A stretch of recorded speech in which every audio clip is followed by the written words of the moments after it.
4 రోజుల నుంచి అయితే బయట వాతావరణం ఫుల్ కూల్గా చల్లగా ఉంది ఫ్రెండ్స్.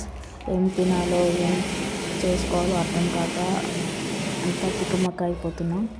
అయితే ఈ కొబ్బరి చిప్ప అయితే కనబడ్డది నాకు. దీంట్లో చాయ్ చేసుకొని తాగితే ఎలా ఉంటుందని చేసుకున్నా. బాగుంది, టేస్ట్ కూడా బాగుంది. వాతావరణం కూడా దీనికి తగ్గట్టుగా చల్లగా బాగుంది. ప్లీజ్ నా ఛానల్ని కొంచెం ముందుకు తీసుకోపోండి, సపోర్ట్ చేయండి ప్లీజ్ ఫ్రెండ్స్. మనం ఎంత జాగ్రత్తగా ఉన్నా పొంగేది మాత్రం పొంగింది. కొంచెం మళ్ళీ ఒకసారి పెడదాం.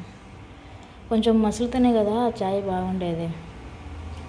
కొబ్బరి చిప్పల నుండి అయితే కప్పులు. ఓకే ఫ్రెండ్స్, నా వీడియో అయితే చూసినాక లైక్ కొట్టకుండా అయితే ఉండకండి. లైక్ కొట్టేసి సబ్స్క్రైబ్ చేయండి, కామెంట్ చేయండి, షేర్ చేయండి. ఓకేనా ఫ్రెండ్స్. బయట వాతావరణం చాలా ఘోరంగా ఉంది, బయటికి అయితే వెళ్ళకండి.